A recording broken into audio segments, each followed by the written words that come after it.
Welcome to my philosophy channel. This video might feel long, but if you stay with me until the end, you may finally understand the true nature of justice and why most people spend their entire lives living inside an illusion. We often think of philosophy as something abstract, something discussed in quiet academic halls far removed from the brutal realities of life. But the greatest philosophical work in human history was not born in peace. It was forged in the fires of profound trauma, betrayal, and the collapse of an entire worldview. Imagine being 28 years old. You are born into the highest echelons of society. Your father descends from kings, and your mother is from a line of revered lawmakers. Your future is laid out before you. You are destined to become a great political leader, shaping the destiny of your glorious city. But then you are forced to witness a horrifying spectacle. You watch as the city you love, the system you believed in, systematically murders the only man you truly revere.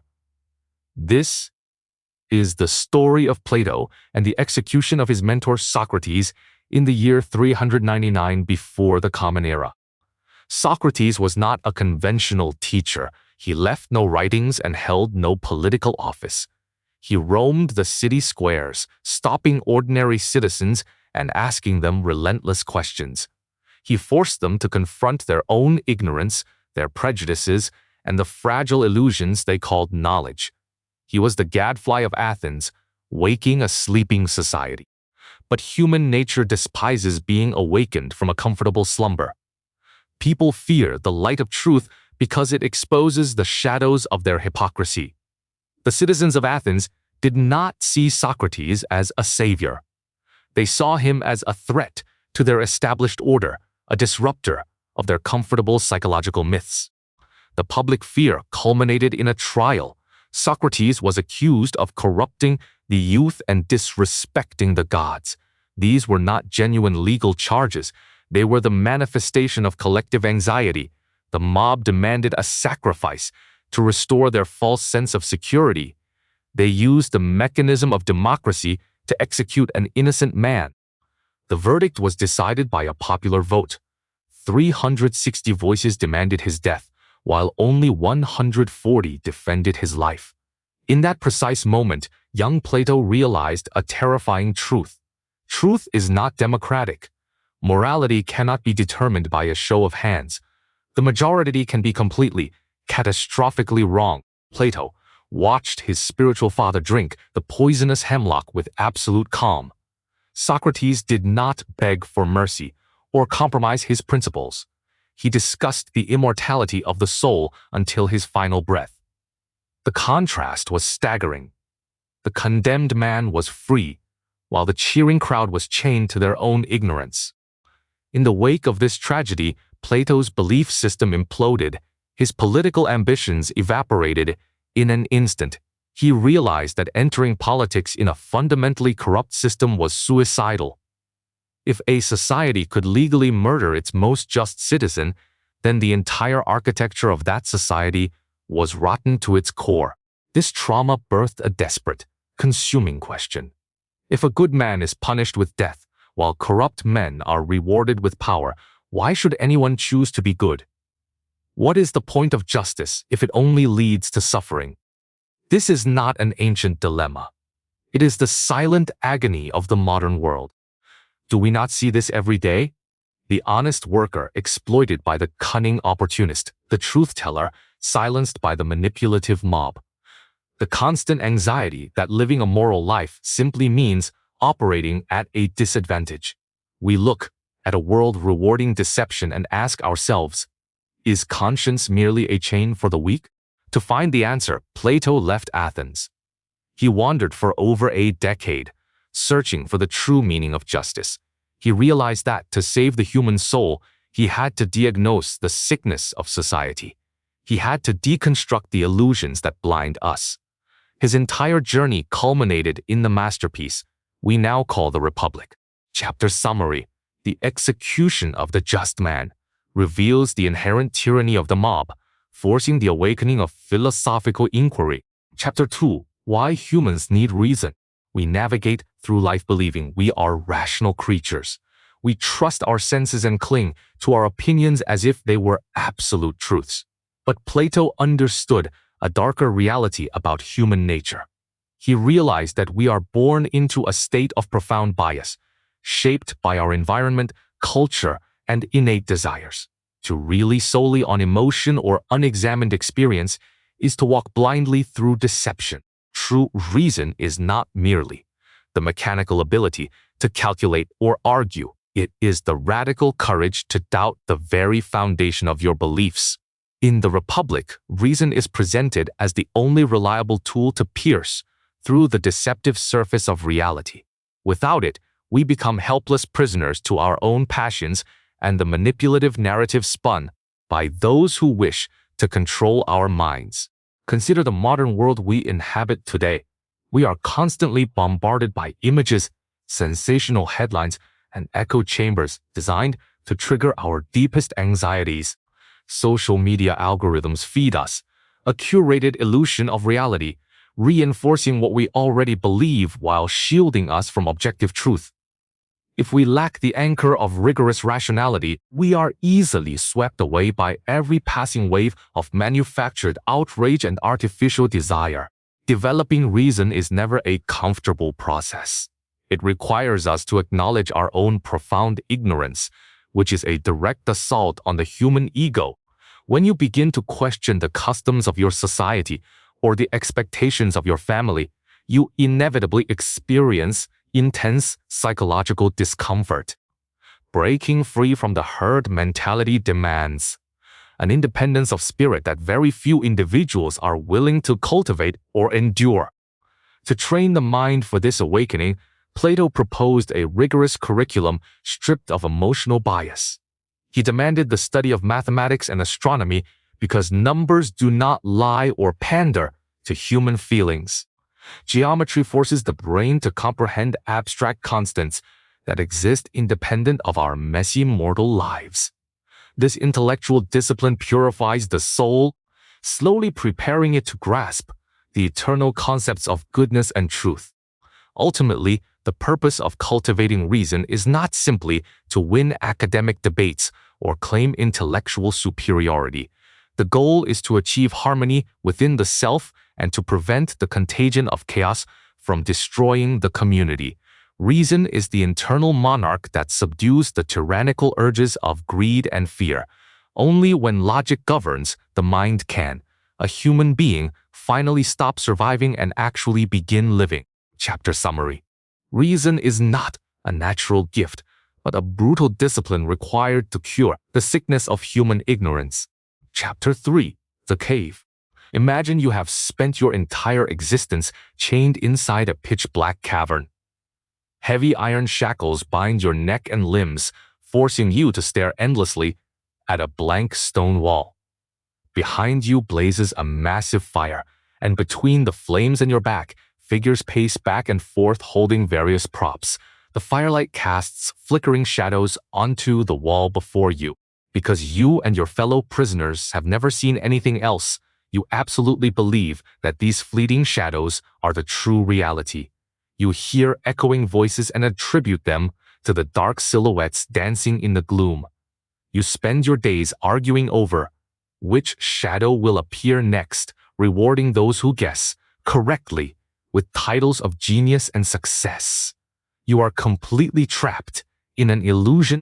Then, one day, your chains are suddenly broken. An unseen force drags you upward, forcing you to turn around and face the burning fire. The sudden glare sears your eyes with unbearable agony. You instantly reject this new vision, yearning to return to the comforting, familiar shadows that demanded no effort to comprehend. Growth is initially indistinguishable from torment, but the force does not let you go. It drags you up a steep, treacherous path until you finally break through the surface and step into the blinding sunlight. Slowly, your eyes adjust. You see trees, rivers, and finally, the magnificent sun itself. You realize that everything you previously worshipped was merely a pathetic imitation, a fake image cast upon a cold rock. This allegory of the cave is not just an ancient story, it is the exact description of our modern existence. The cave represents the world we live in, and the shadows are the fabricated standards of success handed down by society. We are told that acquiring wealth, buying massive estates, and securing a prestigious job define human value. We compete fiercely over these shadows, never realizing we are wasting our lives on illusions. The chains that bind us are not made of iron, but of innate limitations and acquired environmental conditioning. These invisible fetters paralyze our critical thinking and prevent us from seeing the system manipulating us from behind the flames. We willingly accept the deception because it is safe. Filled with compassion, you descend back into the subterranean darkness to rescue your fellow captives.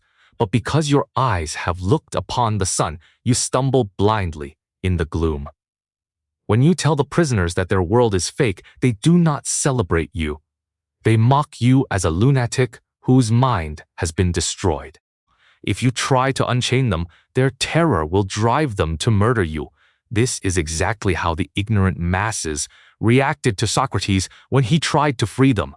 This profound allegory teaches us that true education is never simply forcing information into a blind mind. It requires turning the entire soul away from the darkness and facing the light. Chapter summary: humanity voluntarily imprisons itself in manufactured illusions, and the individual who dares to expose the truth is inevitably destroyed by the terrified mob. Chapter 4: what is justice? After escaping the illusion of the cave, we face a profound existential question. How should a human being live? What is the true nature of the sacred concept we call justice? We demand it from rulers and expect it from friends. Yet, when forced to define it, our understanding instantly collapses into absolute chaos. The most common assumption is transactional morality. We instinctively believe justice means repaying debts, helping friends, and harming enemies. Yet, pure reason brutally dismantles this fragile logic. How can a truly just action deliberately cause harm? If a doctor uses medicine to murder, can that action ever be considered truly noble? Then, a darker, more cynical perspective emerges. A cold voice pierces through the centuries to declare a terrifying truth. Justice is merely the advantage of the stronger. This belief strips away all moral disguises, framing morality as an elaborate fraud designed by the victorious elite to tame and control the weak. This cynical realization carries a suffocating psychological weight. If justice is merely a tool of control, then the greedy tyrant is the happiest man, and the honest citizen is a sacrificial lamb. We watch manipulators hoard wealth while the dutiful struggle, wondering if maintaining integrity is simply foolish self-destruction. Socrates fiercely rejects this despairing abyss. He argues that any true art, whether medicine or ruling, exists solely to serve its subject, not the practitioner. A genuine ruler must serve the people. But abstract logic cannot soothe the existential panic of the human soul. We still crave proof that goodness brings happiness. To solve this impossible deadlock, the philosophers realize they must shift their perspective entirely. Searching for justice within the microscopic, invisible structure of a single human soul is simply too difficult. Therefore, they decide to project the soul onto a massive canvas. They will systematically build an ideal city in speech. Chapter summary: true justice is never a transaction of interests or a tool of power, but an order of the soul that must be decoded through the macro structure of a city. Chapter 5: the structure of the soul. To understand the invisible architecture of the human mind, the philosophers construct a theoretical utopia. This imaginary city is divided into 3 distinct classes, each representing a fundamental driving force of human nature. At the base of this society are the producers, the farmers, and the merchants. They provide the material foundation for survival, driven entirely by the endless pursuit of wealth and physical comfort. Above the producers stand the valiant guardians, or the auxiliaries of the state. These warriors are not motivated by the accumulation of gold, but by the fierce desire for honor, victory, and social respect. They are the enforcers of order, willing to sacrifice their very lives to defend the borders of the city. Yet, without proper guidance, their blind courage can easily transform into destructive arrogance. At the absolute pinnacle of this society sits the ruling class, the philosopher kings. These rare individuals possess the intellectual discipline to look beyond immediate desires and emotional triumphs. They are entirely dedicated to the pursuit of absolute truth and rational wisdom. Their sole purpose is to guide the entire city toward the ultimate good, stripped of all selfish ambitions or petty human greed. Now, prepare for the most profound psychological revelation in Western philosophy. This grand, utopian city is not a political blueprint. It is a microscopic X-ray of your own soul. Every single human being harbors these exact three factions, desperately battling for control inside their mind. We are all walking civil wars, torn apart by conflicting desires, emotional outbursts, and fleeting moments of clarity. Deep in your abdomen resides the insatiable monster of appetite. It screams for immediate gratification, demanding more money, more luxury, and more status. In your chest roars the proud lion of spirit. It demands respect, craves public validation, and lashes out in fierce anger when insulted. And finally, in your mind sits the quiet sovereign of reason, trying desperately to navigate the chaos. Why do you feel chronically exhausted and paralyzed by anxiety in the modern world? It is because you have let the monster of appetite and the lion of ego overthrow the sovereign of reason. You spend your entire life chasing artificial wealth and temporary validation, allowing your lowest instincts to dictate your highest decisions. Your soul is in a state of absolute, terrifying rebellion. Justice, therefore, is not a legal concept or a social contract.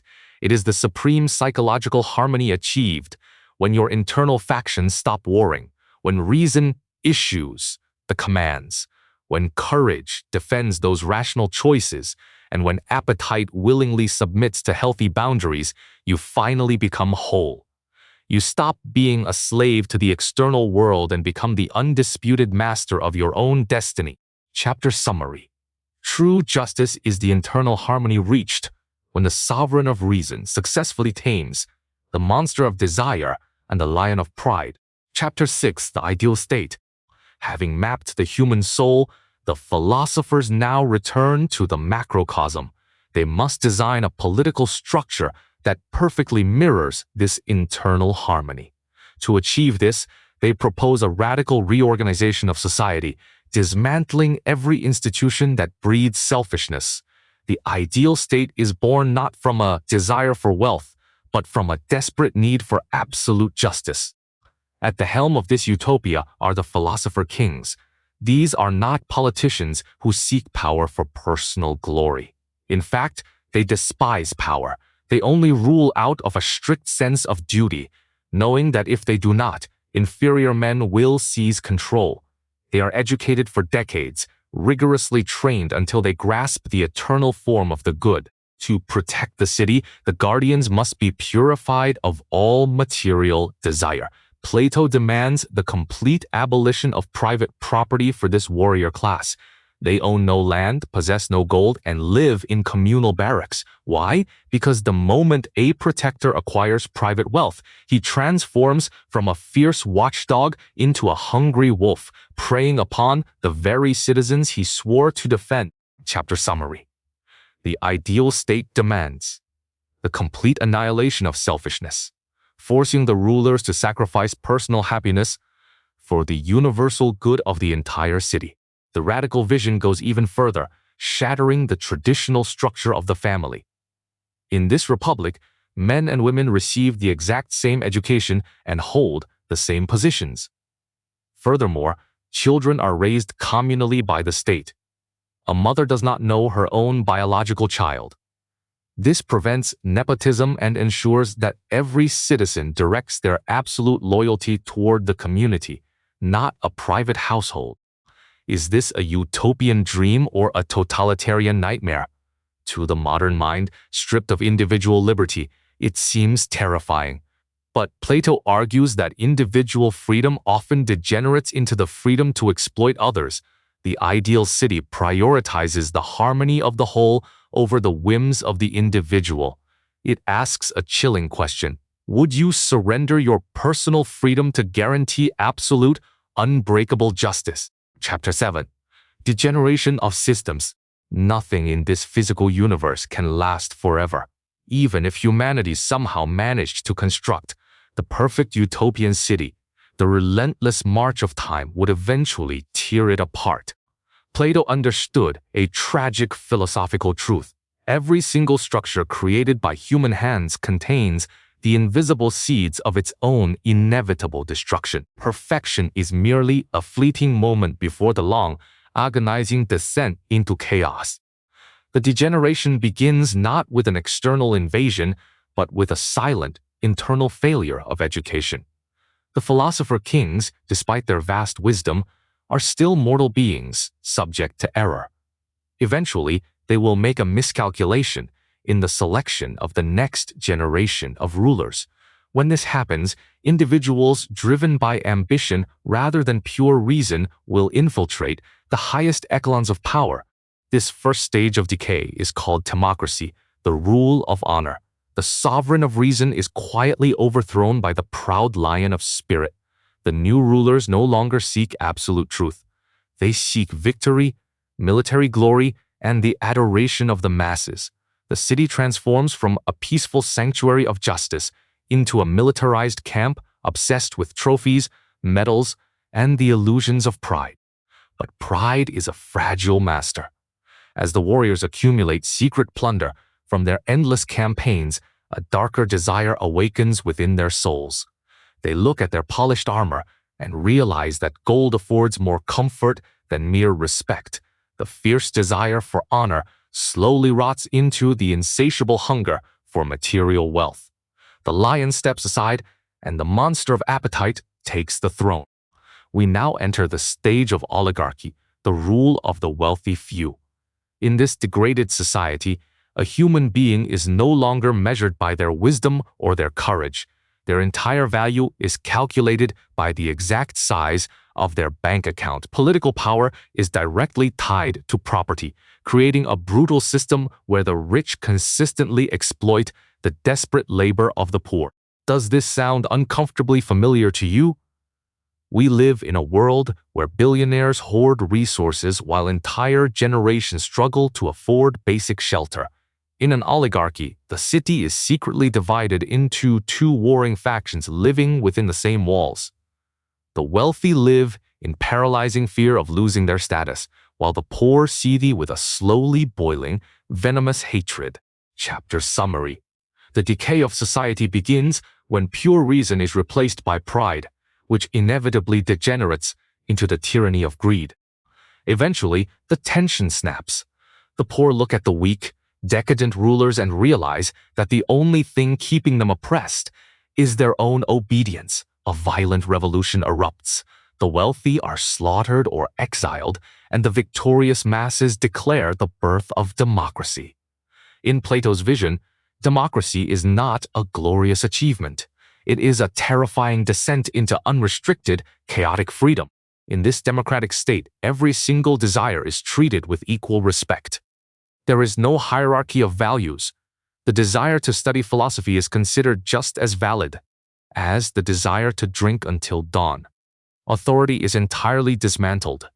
Students no longer respect their teachers, children command their parents, and the entire society drowns in a narcissistic obsession with absolute individual liberty. Imagine the mind of the democratic man. He wakes up and dedicates his morning to intense physical fitness. By noon, he abandons his diet and indulges in gluttony. In the afternoon, he claims to be a philosopher, reading profound books for exactly 10 minutes before growing horribly bored. He dabbles in politics, screaming with great passion only to forget his cause by the very next sunrise. His entire existence is a chaotic lottery of fleeting whims. He believes he is living the ultimate free life, but in reality, He is being whipped and dragged around by an endless carousel of shallow desires. He lacks the deep, anchoring root of a singular, rational purpose. This is the exact psychological sickness that plagues our contemporary culture of instant gratification.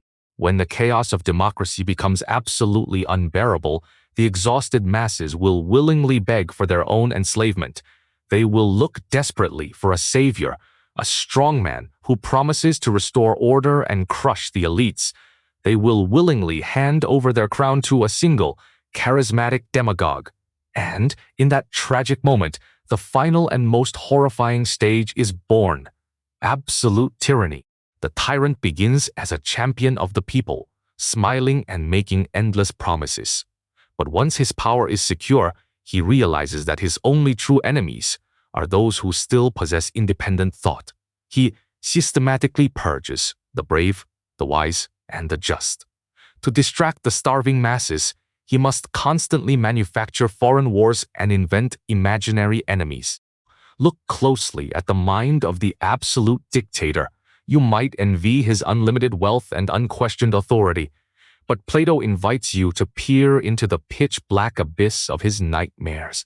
The tyrant knows that his power rests entirely on violence and deception. Therefore, every shadow hides an assassin, and every flattering smile masks a treasonous plot. He must constantly surround himself with vicious mercenaries and sycophants, because any man with genuine virtue would refuse to serve him. He lives his entire waking life in a state of suffocating terror. He cannot walk freely in the sunlight. He is the supreme ruler of the state, but within the walls of his own soul, he is a trembling, miserable hostage. Chapter 8. Why Utopia Fails. We have spent hours systematically constructing the ultimate fortress of rationality. We have designed a city where justice is mathematically perfect and every soul knows its exact purpose. Yet, a haunting psychological shadow lays over this entire philosophical blueprint. Why is it that every time humanity actually attempts to build a utopia in the physical world, the dream inevitably degenerates into an unspeakable nightmare of blood and tyranny? The answer lies in a terrifying blind spot within the philosopher's mind. The architecture of the ideal city relies on a fundamental, fatal assumption. It assumes that human nature can be treated like passive clay, ready to be molded by the cold hands of absolute reason. But human nature is not sterile clay. It is a wild, unpredictable, and deeply irrational fire that despises being contained. Consider the psychological brutality required to maintain this perfect order. To keep the citizens content with their assigned social classes, Plato introduces the concept of the noble lie. The rulers must fabricate a myth telling the people that the gods mixed different metals into their souls at birth. Gold for the rulers, silver for the warriors, and iron for the laborers. Perfection requires foundational deception. The introduction of the noble lie tears the fabric of Plato's own argument. He spent entire chapters condemning the deceptive shadows of the cave, yet he concludes that the ideal state must cast its own artificial shadows to maintain order. The rulers must actively deceive, the ruled for their own supposed benefit. Does this not imply that humanity is fundamentally incapable of handling the naked, searing truth? If the most just society demands a foundation of state-sanctioned deception, then we must confront a devastating realization. Pure, unadulterated truth is inherently destructive to mass human organization. The majority of people cannot digest the raw sunlight of reality. They require comforting myths, religious allegories, and nationalistic fictions to bind them together. The philosopher king becomes the ultimate puppeteer, simply moving better props in front of the fire. What does it mean when the ultimate architect of justice must rely on propaganda to prevent the city from tearing itself apart? It reveals a profound truth about the human condition. We are not creatures who naturally gravitate toward universal harmony. We are driven by selfish passions, bitter envies, and a fierce, insatiable desire to rise above our appointed stations. The system must suppress our core instincts. This exposes the ultimate cynicism hidden beneath the utopian ideal. The intellectual elite look down upon the sweating, toiling masses and conclude that they are merely children requiring constant paternal manipulation. This is the exact psychological justification used by every modern tyrant and technocratic billionaire. They believe they possess the secret blueprint for humanity, and therefore any manipulation they will employ is morally justified by their grand vision. We see this exact dynamic reflected in our modern technocratic society. We have created unprecedented algorithms and vast bureaucracies designed to optimize our health, our productivity, and our behavior. We are constantly nudged by Silicon Valley architects who believe they can engineer the flawless human experience. Yet, as the system becomes more efficient, the individual becomes more chronically depressed, deeply anxious, and profoundly alienated. Why do we rebel against our own comfort? Because the utopian vision demands the complete extermination of human unpredictability.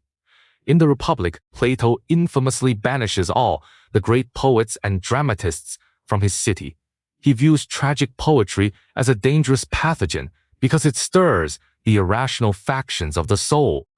It makes citizens weep for fictional characters, thereby awakening their emotional discipline and rational resolve. But ask yourself this deeply uncomfortable question. What is a human life without the messy, irrational chaos of poetry, art, and passionate love? If we eradicate every unpredictable emotion just to secure absolute social stability, do we not cease to be human? A city stripped of art and sorrow is not a society of elevated philosophers. It is a sterile colony of highly functioning insects. Consider the profound terror of being completely transparent. In a society governed entirely by logic, there can be no secrets. Your deepest insecurities, your private vices, and your silent rebellions are treated as threats to the collective harmony. The philosopher kings must monitor the population relentlessly, ensuring that no faction of the soul oversteps its assigned boundary.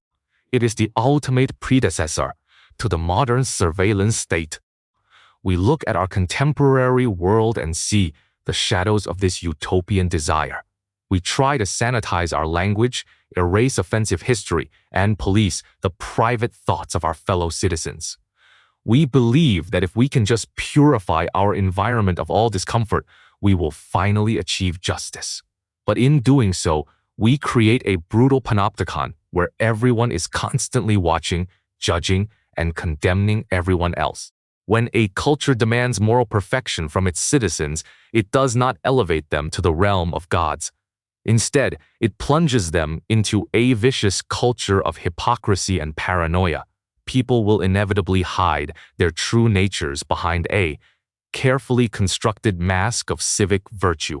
The city in speech may appear glistening and pure from the outside, but beneath the surface, it simmers with repressed psychological agony. Chapter summary. The ultimate tragedy of utopia is that to manufacture a perfect system, you must first destroy the very essence of what makes us human. The ideal state demands the ultimate sacrifice, the complete annihilation of the individual identity. In this perfect city, you do not belong to yourself, you do not own your profession, you do not own your wealth, and horrifyingly, you do not even own your own children. You are merely a microscopic gear grinding willingly inside a colossal machine designed solely to serve the abstract concept of the universal good. There is a suffocating claustrophobia woven into the fabric of absolute order. When every single action is calculated for maximum societal benefit, there is absolutely no room left for spontaneous joy, innocent mistakes, or personal redemption. You cannot stray from the path, you cannot fail and learn from the ruins of your own decisions. The state has preemptively stolen your right to suffer and evolve. The human soul craves friction. We do not grow in the absence of challenge. We atrophy. The struggle against injustice, the pain of heartbreak, and the confusion of moral ambiguity are the very furnaces that forge genuine wisdom. If a utopian government removes all obstacles and solves every dilemma for you, it robs you of the essential narrative of your own tragic and beautiful existence. Plato understands this tension better than anyone. He is forcing us to look directly into the abyss of our own conflicting desires. We demand a world without suffering, yet we psychologically reject the heavy chains of the discipline required to eradicate that suffering. We are deeply hypocritical creatures.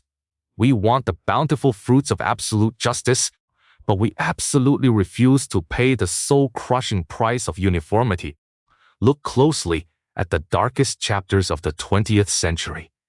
Every time a visionary dictator tried to force a utopian blueprint onto a breathing society, it required the systematic erasure of dissent. When a political system is declared absolutely flawless, any human being who fails to fit perfectly into that mathematical equation is instantly redefined. They are no longer citizens. They are a disease that must be purged. Even the supposed beneficiaries of this city, the philosopher kings, are trapped in their own elegant prison. They do not wish to rule. They despise the filthy realities of political management, preferring to contemplate the eternal forms in silent peace. Yet, the system chains them to the throne out of duty. The perfect city succeeds in making absolutely everyone a slave to the unyielding structure. Perhaps the Republic was never actually meant to be a literal instruction manual for political revolution.